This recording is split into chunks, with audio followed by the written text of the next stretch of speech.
বেদাতপন্থী আলেম ওলামা ধর্মের নামে যে কথাটা বলে, সত্যি করে বলেন তো, যেই মসজিদের একজন ইমাম ইমামতি করে উনি সবচেয়ে বেশি জ্ঞানী না তার মুসল্লি বেশি জ্ঞানী?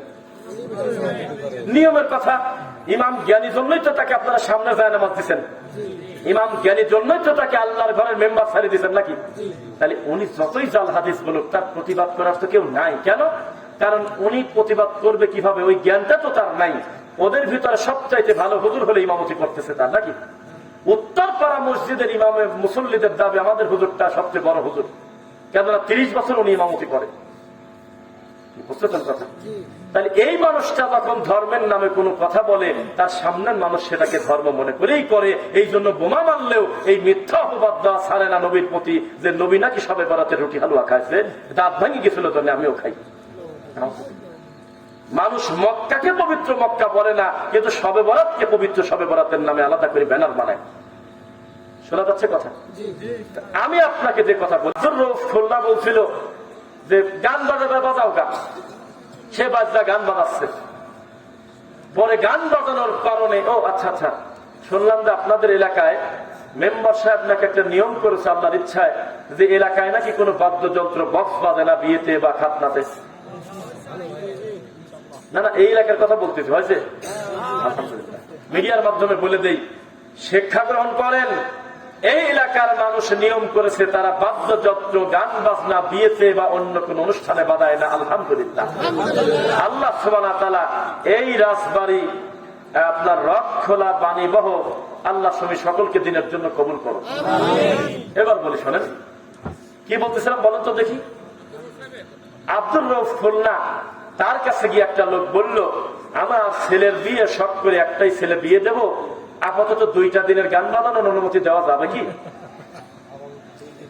2টা দিন আমি গান বাজাই, যেহেতু নিয়ম আছে বাজানো যাবে না, আপনি কি অনুমতি দিলে আমরা বাজাতে পারি? তো বলছে ঠিক আছে যাও বাজাও। চলে গেছে, যা বাজাচ্ছে। তো লোকজন যাবে ব্যাগ কিলে কি করে রে, গান তো গান নাই, গান বাজাচ্ছে মানে আমার ফতোয়া নেওয়াই আছে। ফতোয়া কিরা দিয়েছে এই সময় সবচাইতে বড় জ্ঞানী আব্দুর রউফ খুলনা, নাম শুনছেন? বড় বিদ্যান, সালাফি বিদ্যান। তো তখন লোকজন বললে মাথা খারাপ লাগে, উনি এটা বলতে পারে না। সব লোক তার কাছে চলে গেছে, গিয়ে বলে উস্তাদজি বেয়াদবি নিবেন না, এ ধরনের কথা কি আপনি মুখ দিয়ে বলছেন? কয় দেখা বলছি। ওই লোক এসে আমার কাছে বলতেছে যে আমার ছেলের বিয়েতে আমি গান বাজাতে চাই। সঙ্গে সঙ্গে আমি ভয় পেয়ে বললাম, আচ্ছা তুমি কি নামাজ পড়ো? না, মিথ্যা কথা কব না, আমি ঈদের নামাজও জামাত মিস করি। জুমা মাঝে মধ্যে আমি প্রমাণ করি, আমি বুঝাই যে আল্লাহ চিন্তা করবেন আমি এখন বাইসি আছি। তো তখন আমি দেখলাম যত মুসলমানই না, আবার হালাল হারামে কি আছে, বুঝতেছেন? কারণ তো কাফের, তো ওই আবার গান বাজালে গুনাহ হবে কিভাবে? তাই আমি বলছি যে বাবা গান অনেক আমি জানি না কিটা। তো যেই লোকটা লা ইলাহা ইল্লাল্লাহ ঠিক নাই, শিরক করে, সেই লোকটা 4000 বার যদি ওযু করে বিনা তওবায় ওযু হবে না? সেই লোকটা যদি 100 রাকাত নফল নামাজ একদিনে পড়ে এক রাতে, আর যদি এই চিন্তা করে যে আল্লাহ আমার কলবে আর যেদিকে আমি তাকাই আমার আল্লাহ সব জায়গা আছে, তার ইবাদতের অবস্থা সেই রকম। বোঝা যাচ্ছে? আল্লাহ সম্পর্কে স্বচ্ছ ধারণা আমাদের থাকতে হবে কিনা? হবে কিনা? অথচ আপনি যদি সাংবাদিকের মতো যদি মিডিয়া নিয়ে আমাদের এলাকার হুজুরদের কাছে গিয়ে ঘোরেন, দিন ধর্ম জানার বাইরে যারা কাণ্ড জ্ঞান মুফতি আছে তাদের কাছে জিজ্ঞাসা করলে প্রথমে বলবে এটা হলো নাস্তিকের প্রশ্ন, আল্লাহ কোথায় আছে মানে? 2 নম্বরে বলবে আল্লাহ নাই কোন জায়গা, আল্লাহ সব জায়গা সর্বত্র বিরাজমান, বলেন নাউযুবিল্লাহ। তাহলে আপনি বুঝতে পারলেন এই আকীদা কত খারাপ। এইরকম আকীদা নিয়ে যদি সালাত আদায় করে, সিয়াম পালন করে, আল্লাহ কি শুনবে? কেননা উনি আল্লাহকেই তো অস্বীকার করে। কথা বুঝতেছেন? আচ্ছা এই দেখেন, টাকা আমার দিক কাবা ঘরের গিলাফ ধরে আবু জেহেল বলেন তো কি দোয়া করছিল? দেখেন আমার দিক, আমি গেলাম যুদ্ধে সত্যের পক্ষে বিজয় দিয়ে দিয়ে, আল্লাহ করে ঠিক আছে দিয়ে দিলাম, দেশে ওটাই শোনেন নাই কার পক্ষে দেশে? না না না, সত্যের পক্ষে দেশে এই কথা বলেন। ও তো চাইছিল যে আমি সত্যের উপরে আছি, ও তো বলে নাই যে ফেরাউনের আপনি জয় দিয়েন, আবু জেহেলের জয় দিয়েন, বলে নাই। ও বলেছে আপনি গেলাম আমি যুদ্ধে, আপনি সত্যের পক্ষে থেকেন। আল্লাহ বললেন ঠিক আছে আমিন। আমরা বলতেছি আমিন, আর কি আল্লাহ আমিন বলবে কেন, তিনি তো এটা করে দিবে। সত্যি তাই হয়েছে, পর্দায় হয়ে গেছে। তো এইবার আপনাকে চিন্তা করেন, বেদাতি হুজুররাই কিন্তু দোয়াতে যা যা বলে ওগুলি কিন্তু বাস্তবায়ন হয়ে এই হুজুরের এখন গলার কাটা হয়, সে তাবিজ উঠে যাচ্ছে। কেননা ওরাই তো আল্লাহর কাছে বলতেছিল ইন্নাল্লাহা লা ইয়াগফিরু আন ইউশরাকা বিহি ওয়া ইয়াগফিরু মা দুনা যালিকা লিমান ইয়াশা ওয়া মান ইউশরিক বিল্লাহি ফাকাদ ইফতারা ইসমান আযীমা। আমাদের থেকে বেশি কোরআন তারা পড়ে, এটা আমার মনে হয়। আপনি পড়বেন, কারণ তাদের একটা টার্গেট থাকে, সারা বছর যাই করে অন্তত রমজানে 5টা খতম দেওয়া লাগবে। প্রত্যেক 14 মিনিট পরে একটা করে পারা মেরে দিচ্ছে। সেই হিসাবে পড়ার ক্ষেত্রে আপনার থেকেও বেশি না কম? অনেকবার আল্লাহকে বলেছে আল্লাহ আতিউল্লাহ ওয়া আতিউর রাসূল উলিল আমরি মিনকুম, আতিউল্লাহ ওয়ার রাসূল ওয়া লা তুবতিলু আমালাকুম। ও বারবার আল্লাহকে বলতেছে আল্লাহ আপনাকে আর নবীকে যদি না মানে তার আমল বাতিল। একাই কয়, একাই আমল বাতিল করে। ও বারবার বলতেছে ফানসুরনা আলাল কওমিল মুনাফিকিন, হে আল্লাহ মুনাফিকদের সাহায্য করেন না, যায়ও না সাহায্য। ফানসুরনা আলাল কওমিল জালিমিন। কোরআন পড়তে গিয়ে বেদাতি হুজুর প্রতিদিন পড়তেছে আল্লাহ জালেমদেরকে তুমি আল্লাহ সাহায্য করেন না গো, আল্লাহ সাহায্য করতেছে না, তোর সবে বানাতে রুটি হালুয়া কি করবি কর। আমরা কিছু বলছি কারণ মারামারি করছি? ওদের দোয়াতে ওরাই পড়ে যাচ্ছে, কেননা যার কাছে চাচ্ছে তিনি কে? আল্লাহ। তার পদ্ধতি ভুল হতে পারে, তবে তার নিজের অজান্তেই তিনি আল্লাহকে বলতেছে আল্লাহ সব তরিকা দাফন হোক, সিরাতুল মুস্তাকিমটা ঠিক থাকে নাকি?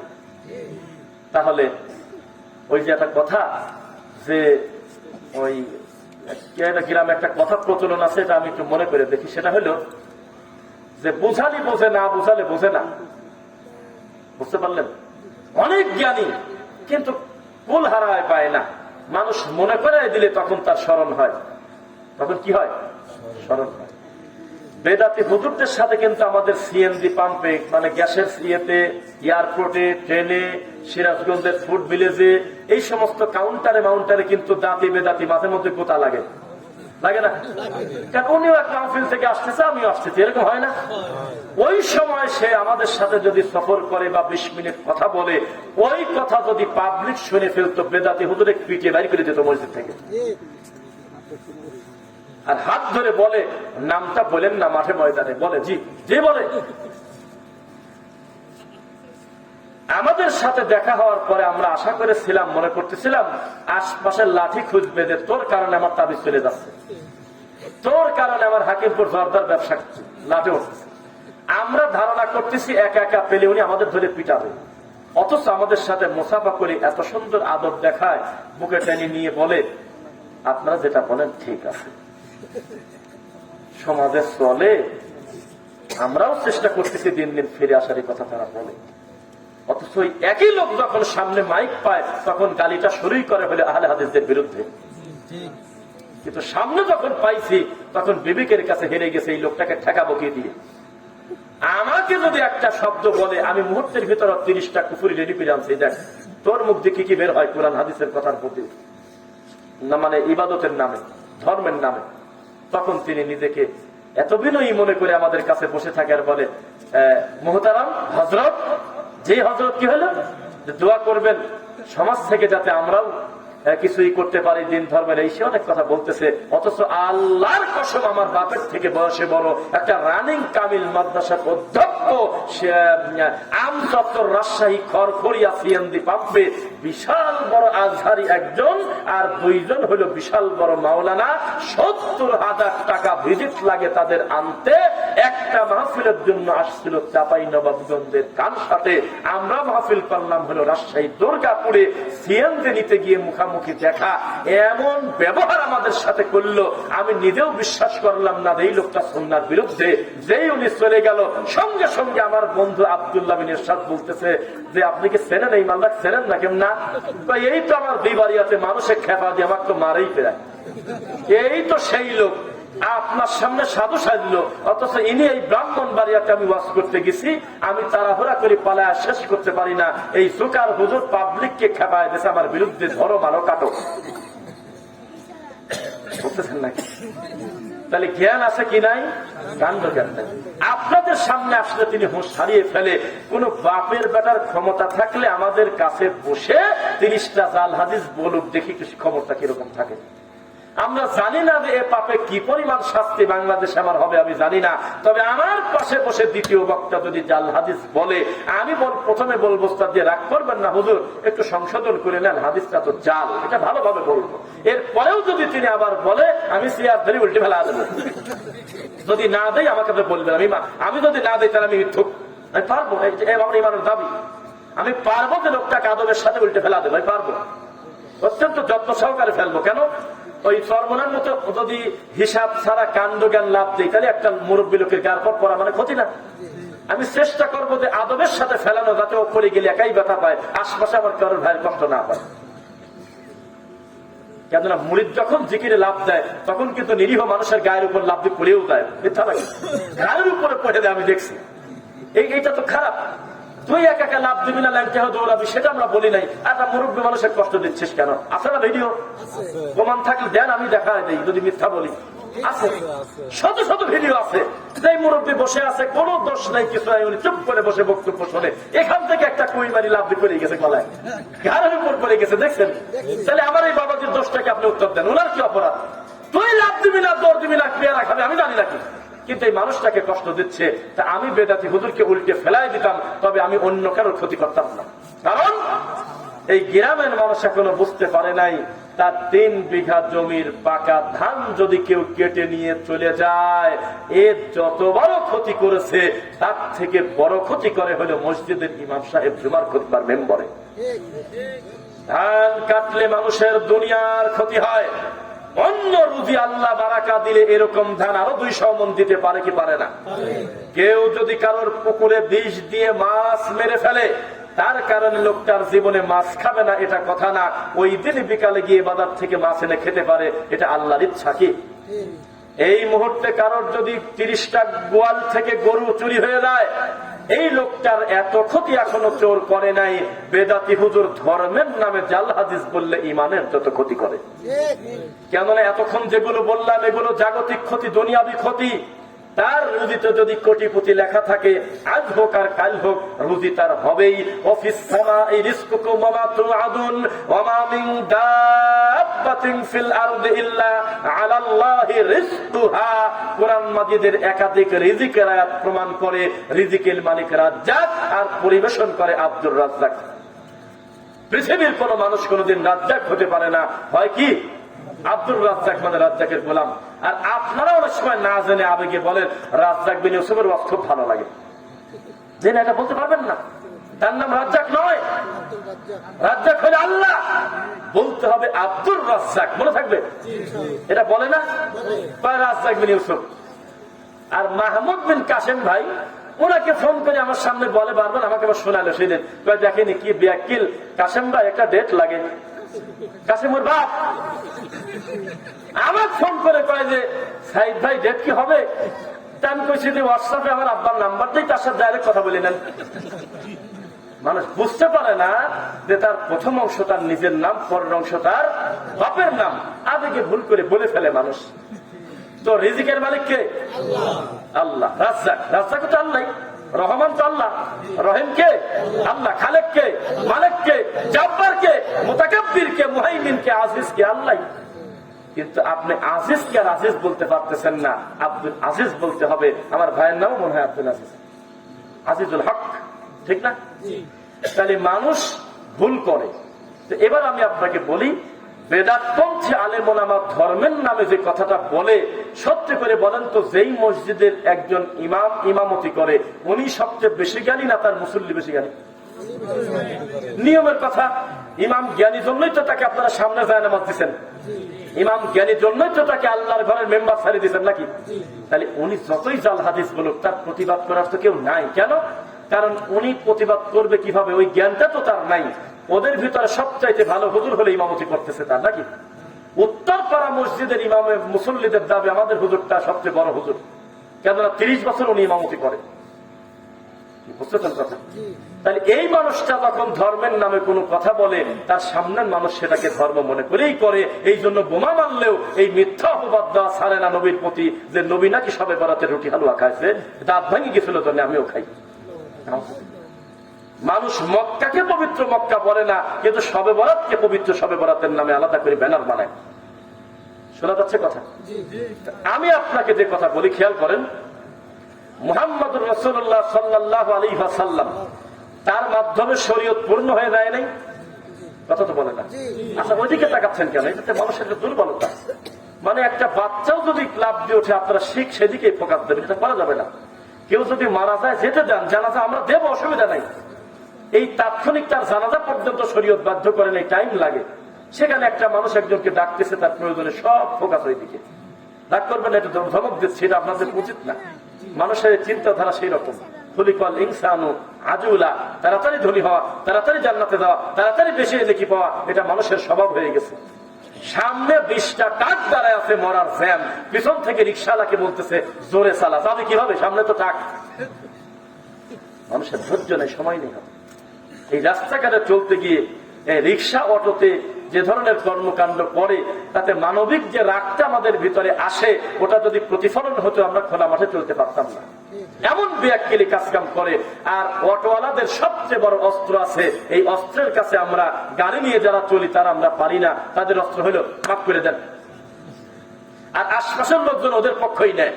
গরিব মানুষ সারাদিন পর পাই 500 টাকা, ছাড়িয়ে দেন। গিলাসটা ভাঙেছে, বুঝলাম 15,000 টাকার ক্ষতি করছে, 15,000 টাকা তো 3 মাসেও আয় করে পারবি না। তখন আমাদের ফকিরের মতো মাথাটা নিচের দিক করে আমাকেই ওকে বলতে হয়, ওই গাইবান্দার সিদ্দিকের মতো, আমারই ভুল আছে, ক্ষমা করে দাও। কথা বুঝছেন তো? বেদাতে হুজুরের কর্মকাণ্ডে মাঝে মধ্যে আমাদের মনে হয়, আল্লাহ, মানুষের যদি আত্মহত্যা করা জায়েজ থাকতো, আল্লাহর ভয় যারা করে, একদল মানুষ এই বেদাতি কর্মকাণ্ড মেনে নিতে না পেরে বহু আগে আত্মহত্যা করতো, কিন্তু জায়েজ নেই, এটা হারাম। চোখের সামনে বেদাতি কথা মেনে নেওয়া যায়? এবার আপনাদের একটা কথা বলি, একবারে কাটায় কাটায় মিলবে। আমি আর আমার ভাই আজকে থেকে 10 বছর আগে ইমাম সাহেব কি বক্তব্য দিচ্ছে, এটা কি ভালো না মন্দ, সেটা আমরা বুঝতাম না। মনে করেন উনি যাই মুখ দিয়ে বলতো, আমরা মনে করতাম একটা আলেম মানুষ ওয়াজ করতেছে, আর আমরা শুনি আমল করবো, এটাই তো। তখন আমরা ঘন্টার পর ঘন্টা হুজুরের মুখের খুতবা শুনতে আমাদের কষ্ট হয়নি। কিন্তু যখনই আমরা ভালো আর মন্দ বোঝার একটু কম বেশি আল্লাহ জ্ঞান দিয়েছে, যখন আমরা জাল হাদিস আর সহি হাদিস বলে কিছু আছে বুঝে গেছি, তখন আমরা জুমার খুতবায় গিয়ে 15 মিনিটও আমাদের ক্ষমতা হয় না, ধৈর্য হয় না চোখের সামনে বেদাতি হুজুরের এই মিথ্যা কথা শোনা। তাই তো লোকটার বাড়ি হলো ফরিদপুর হামদা মসজিদ থেকে 30 কিলো ফাঁকে, কিন্তু আল্লাহর ভয়তে লোকটা 30 কিলো পার দিয়ে এসে আল্লাহর ঘরে এসে সহি কথা শোনার জন্য দাঁড়ায় থাকে। লোকটার বাড়ি 50 কিলো 20 কিলো ফাঁকে, কিন্তু আল্লাহর দিনের স্বার্থে লোকটা কষ্ট করে পায়ে হেঁটে দূর থেকে আরো কত মেহনত করে মসজিদে হামজা রাদিয়াল্লাহু আনহু মসজিদে এসে উনি বসে থাকে, যে ফরিদপুরের এই মসজিদে আল্লাহর প্রতি অপবাদ দেওয়া হয় না, জাল হাদিস বলা হয় না, এখানে যেই বক্তব্য দিক না কেন তার ভাষা যাই হোক, তবে তিনি কোরআন হাদিসের বাইরে বক্তব্য দেয় না, এই আশায় লোকজন আসে, ঠিক কিনা?